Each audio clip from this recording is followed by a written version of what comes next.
In this video, we're going to look at naming substituted derivatives of benzene. And we're going to start with the simplest monosubstituted cases. So we're looking at when a substituent is on a benzene ring, how do you name it?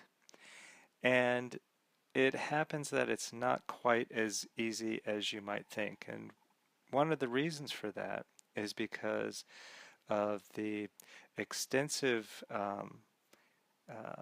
use by nature of benzene and its derivatives. There are a lot of common names of derivatives of benzene. Let's take, for example, this first structure here where I have benzene and I have a methyl group coming off of that benzene ring. This is not called methylbenzene, but instead is called toluene. We've seen this structure before, and you may have heard its name before. So toluene is the common name for this, and we're going to use this as an IUPAC nomenclature. It is called toluene.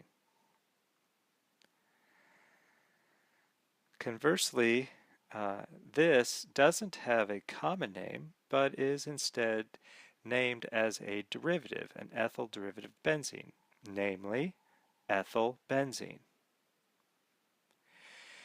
So what happens if I put a propyl or an isopropyl group on? If I have a propyl group on the ring, it's called propylbenzene. If I have an isopropyl group, like I have here, it has a common name, and that common name is cumene. Already you see that there is no real pattern in determining whether or not a substituted derivative is going to have a common name or not. So what I'm going to do is I'm going to list to you several common names, and you need to know those common names, and we're going to use them instead of instead of calling it isopropylbenzene, we will call it cumene. Instead of calling it methylbenzene, we'll call it toluene, okay? And you need to know these names. Let's take a look at when benzene has an NH2 group coming off of the ring. This is called aniline, right? So aniline has an NH2 group. And when a benzene ring has an OH group coming off of it, it's called phenol.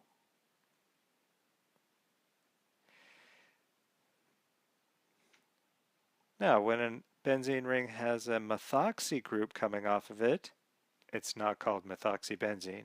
Instead, it's called anisole. And when a benzene ring has an ethylene group coming off of it, this is a fairly important molecule. It's called styrene. And styrene is used extensively to make polymers of it. We call that polystyrene. You may have heard the term polystyrene before, or you may have heard the term styrofoam. Styrofoam is polystyrene.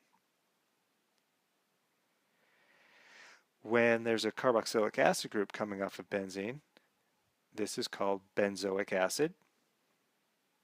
And when there is an aldehyde group coming off of the benzene ring, so C double bond OH, which we shorten as CHO. You need to know that. And this is called benzaldehyde. Now, just to throw this in, when bromine is a substituent on a benzene ring, it has no common name, and so we call this bromobenzene.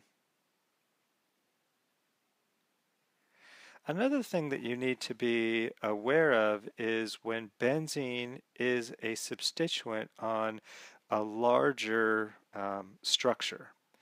And there are two ways that we think of benzene as a substituent. One, when it's directly attached to a chain, let's say a long chain. When benzene itself is attached to a long chain, and we name that long chain as the parent, and benzene is a substituent, it's called a phenyl group. It's not a benzyl group, it's a phenyl group.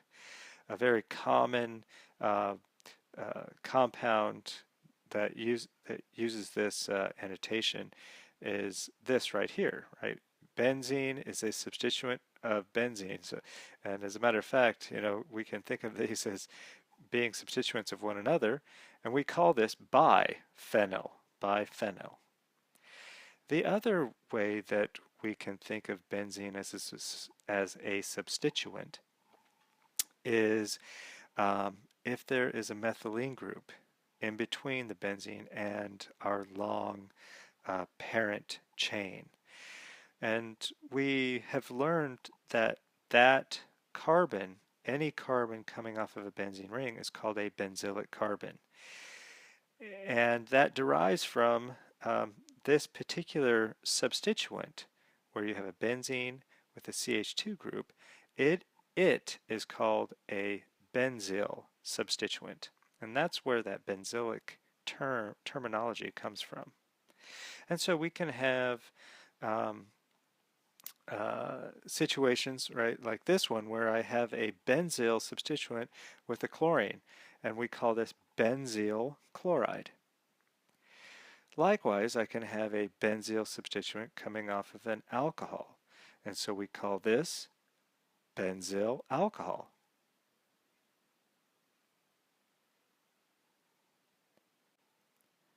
Okay, now let's look at when you have two substituents coming off of the ring. And if you think about it, there's one of three ways that you can have a substituent coming off of the ring. You can have a 1,2 dye substitution, a 1,3 dye substitution, or a 1,4 dye substitution.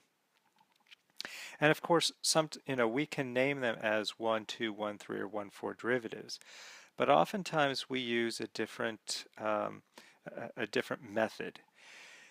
When you have a 1,2 substitution pattern, we call this ortho, and we abbreviate it with O. When you have a 1,3 substitution pattern, it's called a meta substitution, which we denote with the letter M. And when you have a 1,4 dye substitution, we denote that as para, right, which is abbreviated with P. So let's look at some examples of dye substituted derivatives. My first one has a chlorine and a bromine coming off of the ring. We see it's a 1,4 substitution pattern, so this would be a para substitution. And we simply alphabetize the bromine first, and therefore this would be para-bromochlorobenzene. Para-bromochlorobenzene. Another example, I have iodine and a nitro group coming off of it. And again, I'm simply going to alphabetize. This has a 1,2 pattern, so this is an ortho pattern. And I write O, iodo-nitrobenzene. O, iodo-nitrobenzene. And it's called ortho iodo-nitrobenzene. Notice I don't write ortho, I simply designate it with an O. But I say ortho iodo-nitrobenzene, just like I say para-bromochlorobenzene, but I just write the letter P. In this example, I have a methyl group and a bromine coming off of the benzene ring. And if you recall from our monosubstituted derivatives, when you have a methyl group coming off of the ring, that's called toluene. Well, if there are other substituents coming off of the ring, I can still designate this as a derivative of toluene, not of benzene. And it indeed is. It is called bromotoluene. It's in a 1,2 substitution pattern, and so we call this ortho bromotoluene.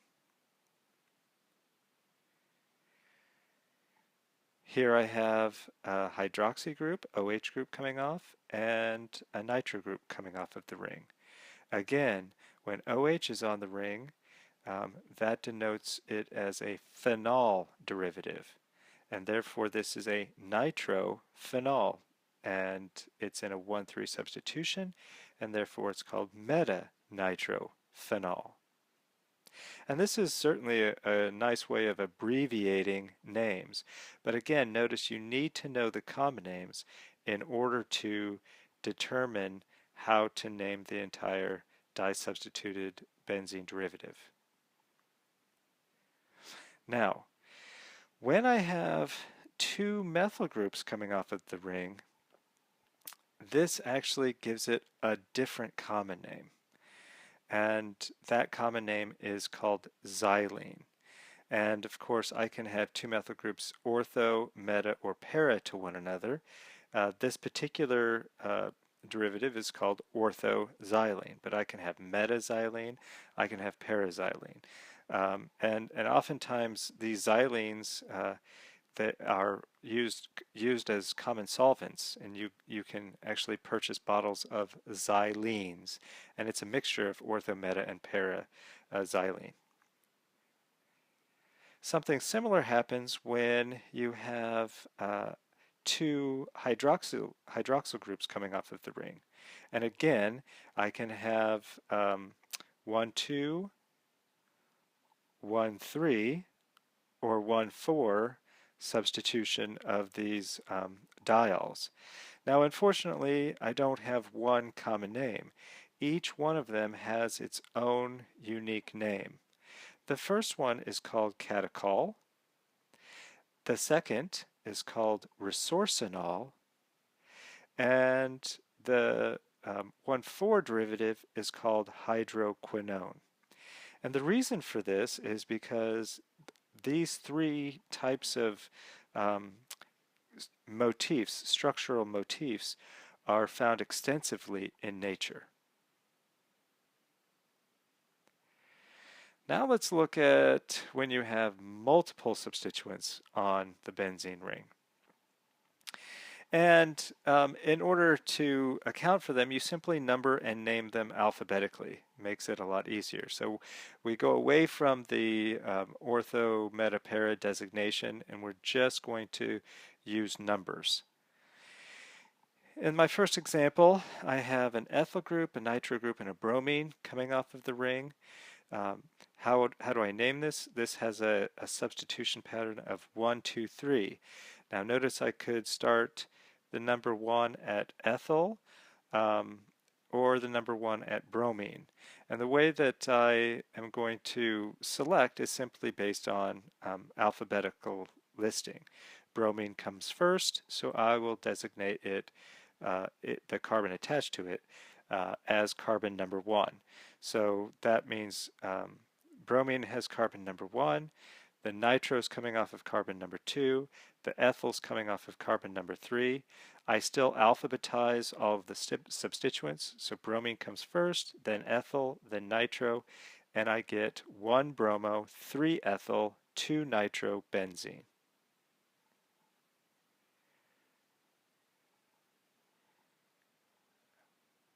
Here is a